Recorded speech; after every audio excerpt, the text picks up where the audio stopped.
Hello दोस्तों, स्वागत है आप सभी का आपके अपने चैनल रोमन इंस्टीट्यूट पर। आज का ये वीडियो जनरल केमिस्ट्री का रहेगा, चाहे आप 9th क्लास में हो, 10th में हो, 11th में हो, 12th में हो या बीएससी में हो, यानी किसी भी क्लास में हो। यदि आप केमिस्ट्री पढ़ रहे हो तो ये सारी जानकारी आपको होनी चाहिए, जैसे कि इलेक्ट्रॉनिक विन्यास कैसे करते हैं, संयोजकता कैसे निकालते हैं, अणुभार कैसे निकालते हैं, तुल्यांकी भार कैसे निकालते हैं, ग्राम तुल्यांकी भार कैसे निकालते हैं, ये सारी चीज। अणुभार और तुल्यांकी भार में क्या अंतर होता है, ठीक है, संयोजकता कैसे निकालते हैं, ऑक्सीकरण संख्या हम किसी भी तत्व की कैसे हम पता कर सकते हैं, तो ये सारी जानकारी आपको होनी चाहिए। क्योंकि मैं केमिस्ट्री की पढ़ा रहा था विलियन, तो वहां पर काफी सारी चीजें ऐसी आ रही हैं जहां पर आपको पता ही नहीं है कि मूलों की संख्या कैसे निकलती है, तुल्यांकी भार कैसे निकलता है, ग्राम तुल्यांकों की संख्या कैसे निकलती है।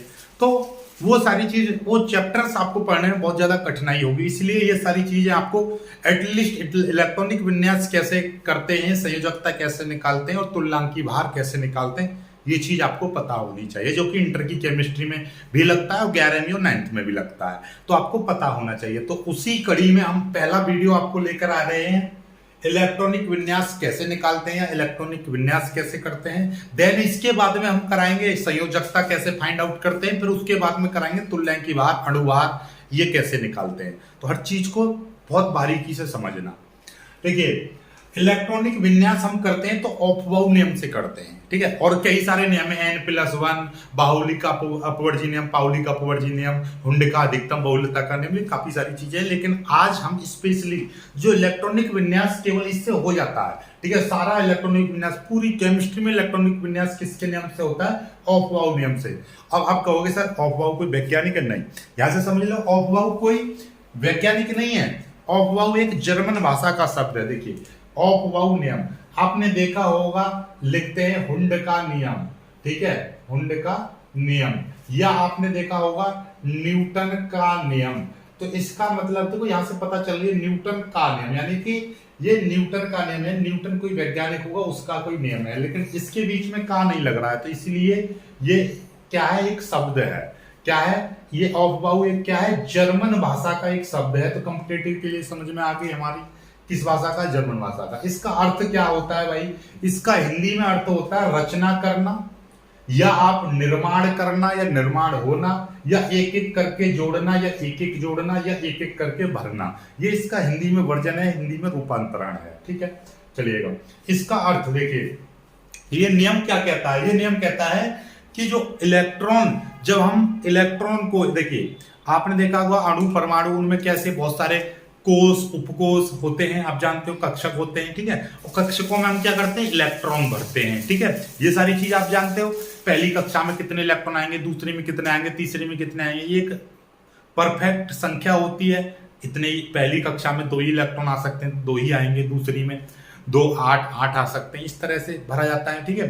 तो उसी चीज को जरा ध्यान से समझते हुए ये ऑफबाउ नियम बनाया गया। इसमें क्या है कि जो इलेक्ट्रॉन भरा जाएगा, तो इलेक्ट्रॉन सबसे पहले कम ऊर्जा वाले उपकोष या कम ऊर्जा वाले कक्षक में प्रवेश करेगा, उसके बाद उच्च ऊर्जा वाले इलेक्ट्रॉन, यानी इलेक्ट्रॉन पहले कम ऊर्जा वाले में प्रवेश करेगा, उसके बाद उच्च ऊर्जा वाले में। तो यही चीज हम, सबसे पहले जो इलेक्ट्रॉन है वो कम ऊर्जा वाले कक्षक में, कम ऊर्जा वाले कक्षक कह दो, या आप कोष कह दो, या आप उपकोष, ठीक है ना। वैसे हालांकि सभी में थोड़ा थोड़ा डिफरेंस होता है, वो चीज हम अलग डिस्कस करेंगे, लेकिन फिलहाल आप ऐसा समझ लो कि इलेक्ट्रॉन सबसे पहले कम ऊर्जा वाले कक्षक में जाएगा, उसके बाद उच्च ऊर्जा वाले में, उसके बाद उच्च ऊर्जा वाले में जाएगा।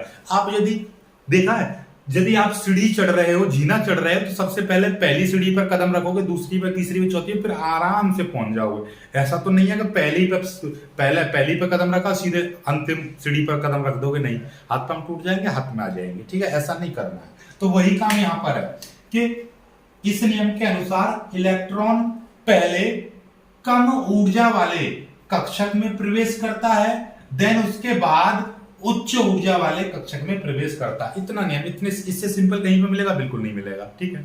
अब ये ऊर्जा के कक्षक का क्रम हमको कैसे पता चलेगा कि कौन से कक्षक की ऊर्जा कम है और कौन से कक्षक की ऊर्जा ज्यादा है, ये हमको कैसे पता चलेगा? ये भी यही नियम बताएगा। ये नियम कैसे बताएगा? इसके लिए एक डायग्राम बनाना है। और डायग्राम बनाना सीख लो।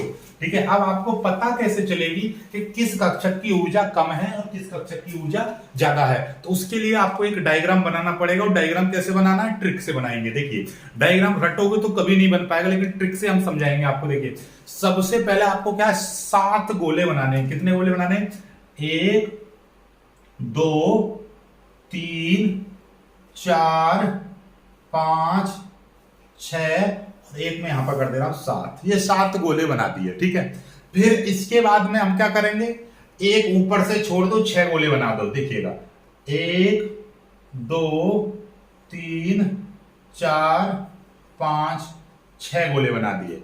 अब ऊपर से भी एक छोड़ दो, एक नीचे से छोड़ दो। ठीक है, तो यहां पे 1 2 3 4 गोले, फिर एक एक छोड़ दो ऊपर नीचे से, फिर 1 और 2, ये गोले बनाने हैं। समझ में आई बात। सबसे पहले 7 गोले बनाओ, फिर ऊपर से एक छोड़ दो, 6 बना दो, फिर ऊपर से और नीचे से एक छोड़ दो, 4 बन जाएंगे, फिर ऊपर से और नीचे से फिर एक छोड़ दो, फिर 2 बनेंगे। ठीक है, चलिएगा, ठीक समझ में आई बात। चलिएगा, पहले आप 1 लिखेंगे, 2 लिखेंगे, 3 लिखेंगे, 4 लिखेंगे, 5 लिखेंगे, 6 लिखेंगे, 7 हो जाएगा।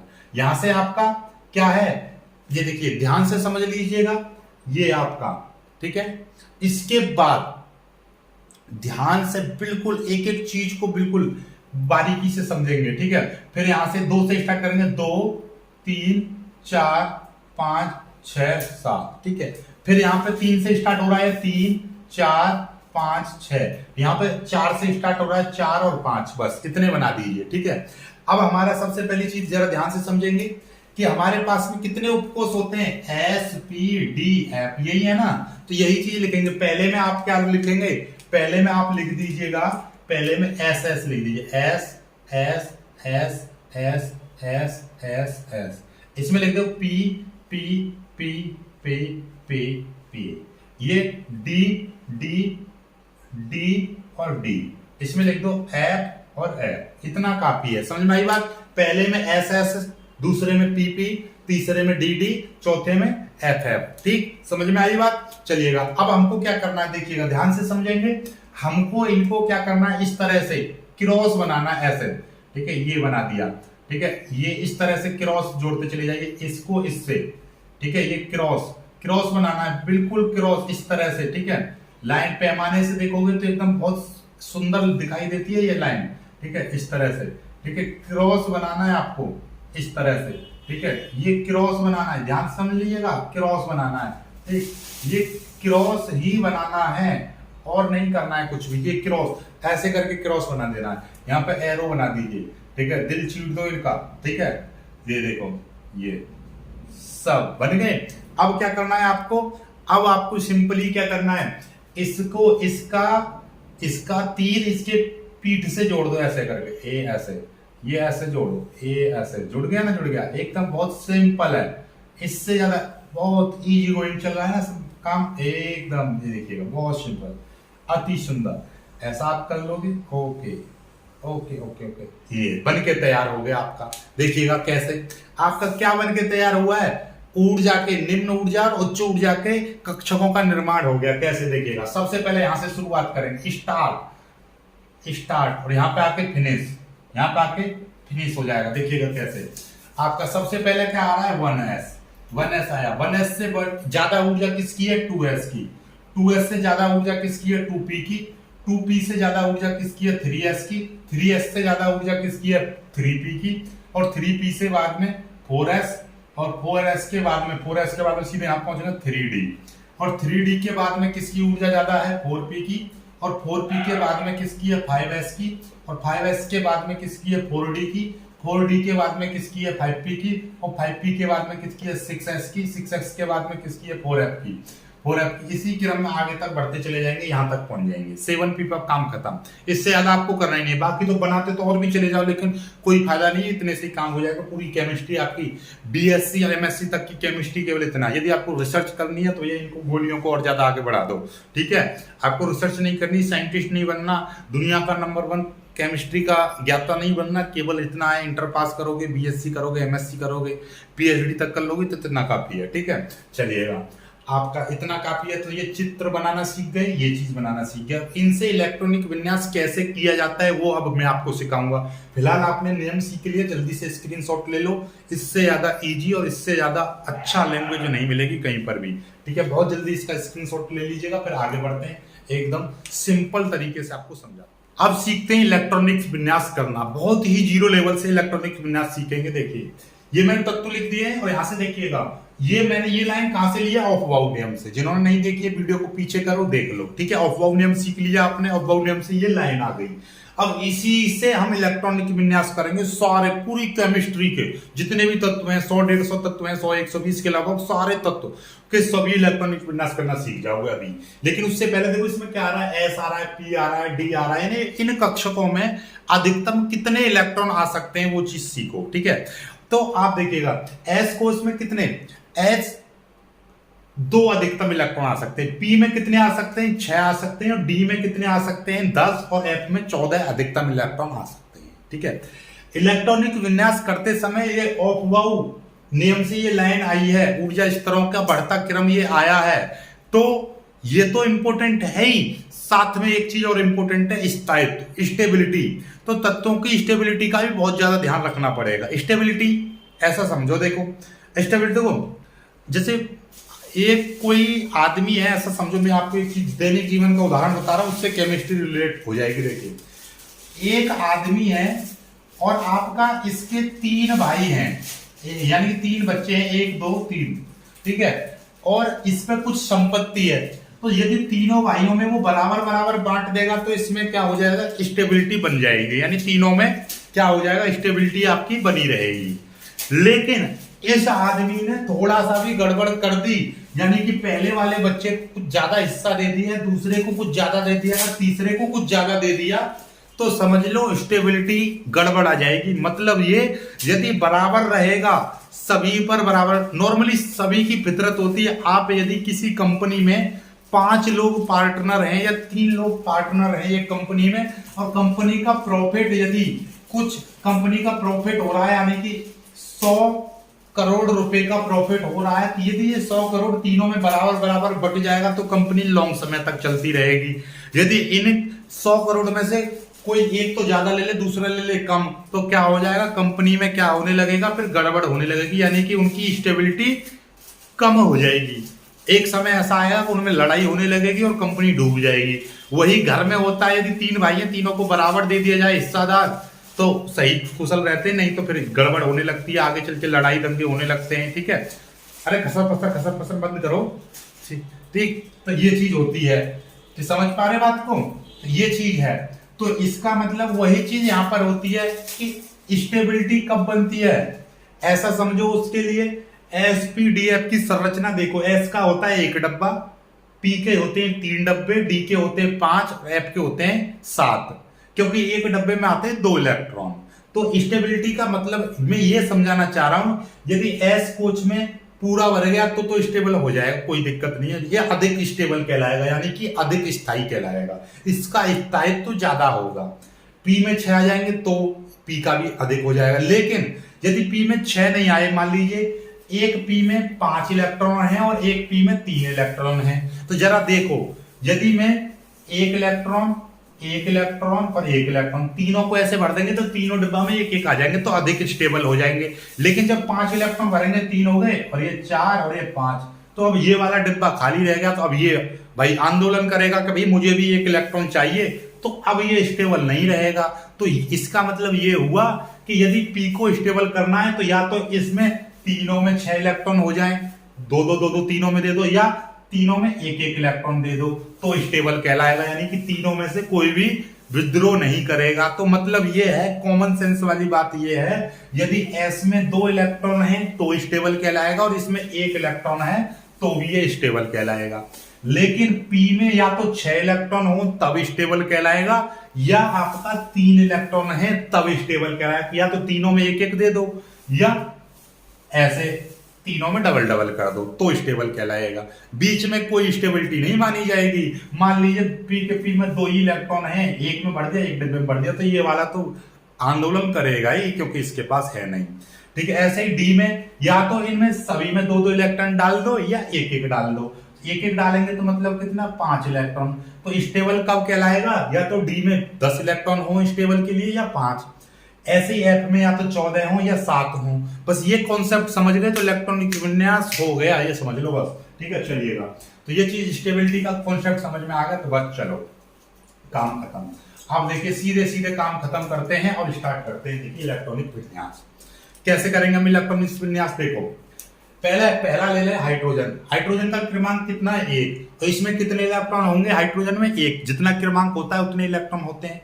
और पहला हमारा क्या है, पहला क्रम है 1s का, 1s। और s में कितने इलेक्ट्रॉन आ सकते हैं, s में आ सकते हैं 2, लेकिन इसके पास तो 1 इलेक्ट्रॉन है, एक तो आसानी से आ जाएगा, आ गया एक। ठीक है, चलिएगा ये हो गया, बस इसका इतना ही है इलेक्ट्रॉनिक विन्यास, देखो कितना इजी है।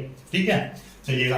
अब हीलियम, हीलियम का क्रमांक कितना होता है 2, जितना क्रमांक है हीलियम का उतना ही उसमें इलेक्ट्रॉन है। तो हीलियम में इलेक्ट्रॉन कितने हैं 2, हीलियम में 2 इलेक्ट्रॉन हैं। और पहला हमारे पास क्या है, पहला कक्षक है हमारे पास 1s, s में कितने इलेक्ट्रॉन आ सकते हैं, अधिकतम 2, तो 2 तो आसानी से आ जाएंगे।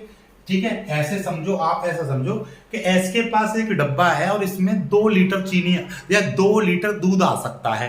ठीक है, 2 लीटर, और हीलियम के पास 2 ही लीटर दूध है, तो वो आसानी से एस पहले वाले डिब्बे में कर लेगा है। और हमको इसी क्रम में चलना है, ऑफ-बाउंड नियम से हमको पता है कि पहले डब्बे में, पहले इस डब्बे में जो भी चीज जाएगी इसमें जाएगी, उसके बाद इसमें, फिर इस पैसे बचेगी तो फिर इसमें, इस पैसे बचेगी तो इसमें, इस पैसे बचेगी तो इसमें, इसी क्रम में चलते चलेंगे। ठीक है, तो मतलब समझो कि भाई यहाँ पर हाइड्रोजन के पास 1 लीटर दूध था तो इस डब्बे में कर दिया। इसके पास में कितना 2 लीटर दूध है तो वो इसमें ही आ गया, क्योंकि ये पहले डब्बे में 2 लीटर तक आ सकता है। चलिए लिथियम के पास आ जाते हैं। लिथियम का क्रमांक है 3, मतलब उसके पास ऐसा समझो कि 3 लीटर दूध है। अब 3 लीटर दूध को हम किस में रखेंगे भाई, हमारे पास पहला डब्बा लिया हमने 1s, और इसमें कितना आ सकता है, इसमें दूध 2 लीटर आ सकता है, तो 2 लीटर हमने इसमें कर दिया। अब आपके पास बचा कितना, भाई हमारे पास था 3 लीटर दूध था, जिसमें से 2 लीटर यहाँ पर कर दिया तो 1 लीटर बचा, और 1 लीटर हम किस में करेंगे, इस वाले डब्बे में करेंगे। और ये डब्बा फिर से एस नाम का डब्बा आ गया, एस नाम का डब्बा, और एस नाम के डब्बे में इसमें भी 2 लीटर आ सकता है। तो हमारे पास तो 1 बच रहा है, तो 1 भी हम इसमें आसानी से कर सकते हैं। ठीक है, देख लो केमिस्ट्री को कैसे रिलेट कर दिया। 4 का आ गया तो भैया पहले वाले डब्बे में हम 2 लीटर कर सकते हैं और दूसरे वाले में भी हम 2 लीटर कर सकते हैं। चलिएगा, तीसरा वाला देखो, इसमें 5 लीटर है, पहले वाले में 2 लीटर डाल दिया, दूसरे वाले में हमने क्या, ये सॉरी 2s, ये 2s करेंगे, 2s, ठीक है 2s। ठीक है, दूसरे वाले में भी 2 लीटर डाल दिया। अब तीसरे वाले की बारी आ रही है, इसमें 2 लीटर डाल दिया। अभी हमारे पास इसमें थे 5 इलेक्ट्रॉन, 2 इसमें आ गए, 2 इसमें आ गए, यानी कि 4 इलेक्ट्रॉन खत्म, 1 बच रहा है। अब 1 किस में डालेंगे भाई, अब इसमें 3 मत कर देना, 1 डालेंगे इसमें 2p1, क्योंकि इसमें 6 आ सकते हैं, लेकिन हमारे पास तो 1 ही बच रहा है ना भाई। 2 इसमें इस्तेमाल हो गए, 2 इसमें इस्तेमाल हो गए, 2 इसमें। ठीक है, चलिएगा इसी तरीके से आपका देखिएगा, इसका समझो ये वाला, इसमें पहले 6 इलेक्ट्रॉन थे, पहले में हमने 2 डाल दिए, ठीक है, कॉमा, फिर दूसरे की बारी आई 2s, इसमें भी 2 डाल दिए, ठीक है, 4 इलेक्ट्रॉन खत्म, बचे कितने, 2 बच रहे हैं, 2 को इसमें डाल दो, क्योंकि p में तो 6 तक आ सकते हैं, ये आ गया। ऐसे चलेंगे 1s2, 2s2, अब इसमें 2p3, 30 सॉरी, हाँ ये 7 है, तो देखिए 2 इसमें आ गए, 2 इसमें 4, 3 बच रहे हैं, 3 इसमें डाल दो। ऐसे इसमें कर दो 1s2, 2s2, और फिर इसमें 2p4 कर देंगे। 4 क्यों कर देंगे, क्योंकि p वाले डब्बे में 6 लीटर दूध आता है, लेकिन हमारे पास क्या था, हमारे पास तो यहाँ पे देखो f से समझो, इसमें 9 लीटर दूध है। ठीक है, 9 का मतलब पहले वाले डब्बे में डालो, 2 लीटर डाल दिया, बचा कितना, अभी आपके पास 7 रह गया। दूसरे वाले डब्बे इसमें तो 2 ही आ सकता है, तो मतलब इसमें डाल दिया। अब कितना रह गया आपके पास, 2 4 निकल गया, 5 बचा है, इसमें 5 इसमें डल जाएगा। क्यों, क्योंकि इस वाले डब्बे में 6 लीटर तक आ सकता है। आप समझ रहे हो ना चीजों को, देखिए इसका समझ लो 1s2, 2s2, 2p6, ठीक है 2p6, देखिए 2 लीटर इसमें, 2 लीटर इसमें, और इसमें कितना 6, क्यों, क्योंकि इसमें 6 इलेक्ट्रॉन हमारे पास बच रहे थे, लास्ट में डाल दिए।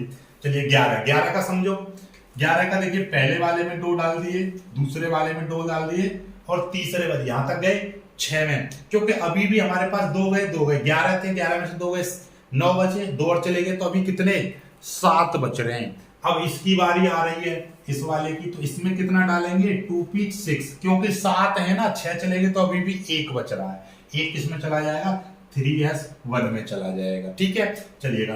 ऐसे ही 12 का देखो 1s2 2s2 2p6 3s2। अब देखिएगा 3s में कितने 2 आ सकते हैं, चलिए 12 का भी काम खत्म हो गया। ठीक है, ऐसे 13 देखो 1s2 2s2 2p6 3s2, यहां तक चले गए। ठीक है, 3s2। अब यहां के बाद में क्या आएगा 3p1 क्योंकि 13 है, 13 में इलेक्ट्रॉन इसमें अकेला बचा तो इसमें चला गया। ठीक है, इसी तरीके से क्रम में आगे बढ़ते चले जाएगा। आप कहोगे सर इसमें क्या है, इसमें तो कर देंगे हम।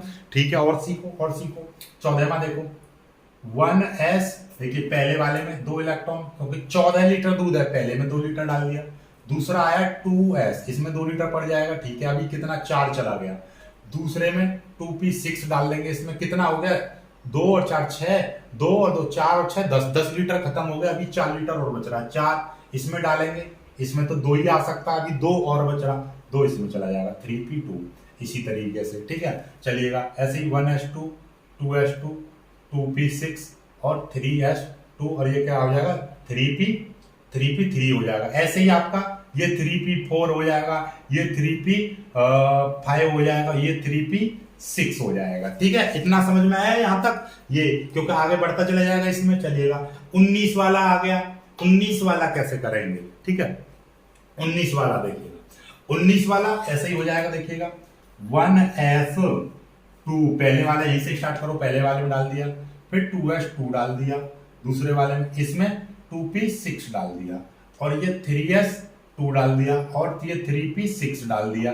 अब यहां तक हमारा कितना 20 बैठ, यहां तक कितना देखिए 2 और 2 4 और 6 10, 2 2 12 और 6 18 तक हो गए। 18 के बाद में अभी तो इसमें 19 है, 19 एक बच रहा है, और एक इलेक्ट्रॉन कितना यहां तक पहुंच गए ना 3p तक, अब 4s में जाएगा, 4s1 हो जाएगा। ठीक है, चलिए यहां तक तो कोई दिक्कत वाली बात नहीं है। चलिएगा अब 20वां देखिएगा, 20 में देखेंगे, 20 में कैसे करेंगे हम, देखिए 20 में 1s2 2s2 2p6 3s2 3p6 और यहाँ पे 4s2 हो जाएगा। ठीक है, कोई दिक्कत नहीं है, 20 का भी हो गया।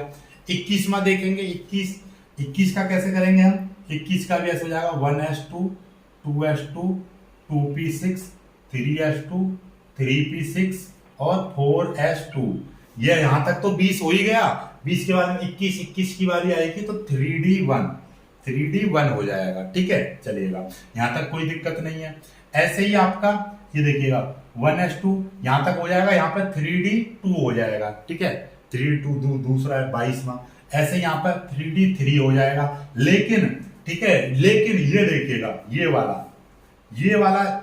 25वां करेंगे तो आप हमेशा इसको गलत करते हैं। इसका 24वां, ये 24 को गलत कर दोगे आप, क्यों, क्योंकि ये अपवाद है। अपवाद क्यों है, अब इसके लिए स्टेबिलिटी का यूज होगा कॉन्सेप्ट, देखो समझो। पहले 24वां करोगे कैसे आप, नॉर्मली मैंने जो सिखाया है ऑफवाउ नियम तो यही कहेगा 1s2 2s2, दूसरे में चला गया 2 लीटर, 24 था 4 लीटर खत्म, 20 लीटर बच रहा है, तो इसकी बारी आई है, इसमें 6 कर दोगे।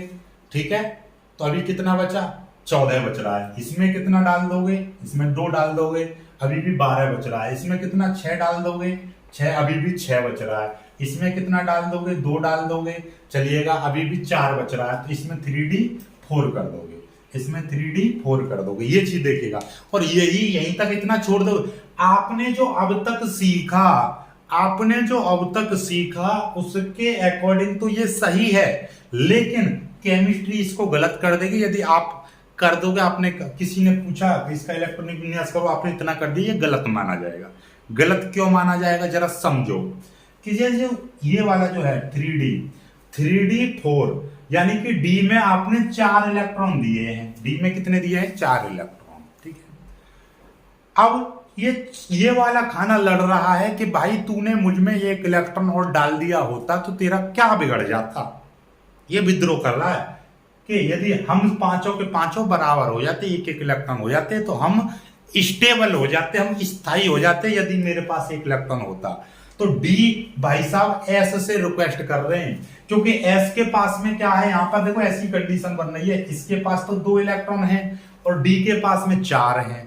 तो ये डी बोल रहा है भाई तू तो स्टेबल है, तू अपना 1 इलेक्ट्रॉन मुझे दे देगा तो मैं भी स्टेबल हो जाऊंगा और तू भी स्टेबल हो जाएगा। मतलब क्या, स्टेबल के लिए मैंने बताई थी ना, एस में 1 होगा तो भी स्टेबल, 2 होंगे तो भी स्टेबल।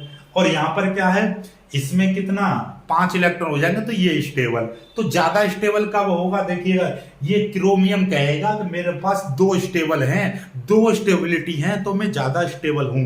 तो उसके लिए ये क्या करेगा, यहां पर ये वाली कंडीशन ना अप्लाई करके ये पूरा करेगा यहां पर 4s1, यानी कि यहां पर 2 की जगह पे 1 इलेक्ट्रॉन डाल देगा और इसमें 3d कर देगा 5, 3d कर देगा 5। तो इसका मतलब क्या हो गया कि यहां पर 1 इलेक्ट्रॉन डाल दिया और यहां पर डाल दिया इसने 5 इलेक्ट्रॉन। तो मतलब क्या, ये भी स्टेबल हो गया, ये भी स्टेबल हो गया। तो मतलब क्या है कि यहां पर 2 स्टेबिलिटी बन गई और यहां इसके अकॉर्डिंग कितनी 1 स्टेबिलिटी बन रही थी। तो जो ज्यादा स्थायी होगा वो ज्यादा मजबूत होगा। तो मजबूत कौन सा होगा, नीचे वाला। तो इसीलिए ये वाला क्रम ना होके कौन सा वाला क्रम बनता है इसका, 1s2 2s2 2p6 3s2 3p6 और 4s1 और 3d5। ये केवल इसी वाले के लिए लागू है, स्टार बना लेना, वेरी इंपोर्टेंट कर लेना इसको। ये अपवाद है इस नियम का। कहीं कहीं पे देखो जैसे हरिओम लिखेंगे तो एच लिख रहे हैं, लेकिन आवर में एच का इस्तेमाल ही नहीं होता, एच अपवाद होता है ना, साइलेंट होता है। तो इसी तरीके से ये चीज साइलेंट है, ये होता है। और एक आपके 29 इस पर ये भी साइलेंट होगा। ये साइलेंट किलर कहलाए जाते हैं, आदमी को चुपके से मार देते हैं। ठीक है, चलिए जल्दी से कर लीजिए, ये समझ में आ गया। बाकी का ये सारा सेम टू सेम होगा कॉन्सेप्ट के साथ। ठीक है, चलिए यहां तक, यहां समझ में आया। ये 26 वाला अभी मैं कराऊंगा, 26 27 28 देखिएगा, सीधे सीधे यहां पर समझ लो। 26 में कैसे होगा, वही 1s2, बाकी फिर वही से इस्तेमाल होगा 2s2 2p6 और 3s2 और ये 3p6 हो जाएगा, 4s2 हो जाएगा, 3d5 लो हो गया 25। अब देखो अब बन गया, इसी क्रम से बन गया ना, बन गया 25। लेकिन 24 में अलग से अटकन आ रही थी। देखो 25, 2 और 2 4 4 और 6 10, 2 12, 6 18, 2 20, 5 25 हो गया। अब ऐसे ही ये 26 ये 25 हो गया, ये 25 हो गया। 26 में करेंगे तो यहाँ पे 3d6 आ जाएगा, 27 करेंगे 3d7 आ जाएगा, 28 करेंगे 3d8 आ जाएगा। 28 तक तो कोई दिक्कत नहीं होगी, बाकी सेम सेम चलेगा। 29 पर आके फिर दिक्कत होगी, तो 29 का मैं फिर करा रहा हूँ। जल्दी से स्क्रीनशॉट लीजिए, यहाँ पर मैं मिटा दे रहा हूँ, इसको स्क्रीनशॉट ले लो यहाँ पर। ठीक है, बहुत जल्दी इसका स्क्रीनशॉट ले लीजिएगा, स्क्रीनशॉट इसका ले लीजिए। ठीक है, चलिए आपका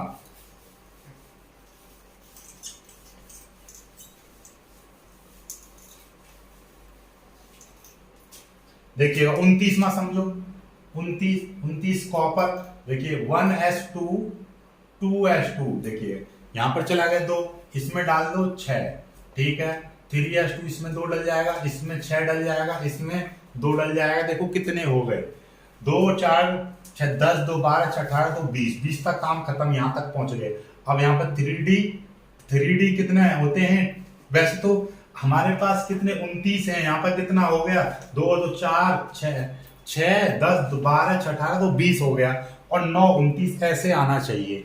ऐसे आएगा तो मतलब क्या है, हमने डी में कितने डाल दिए, डी में हमने 9 डाल दिए और एस में हमने कितने 2 डाल दिए।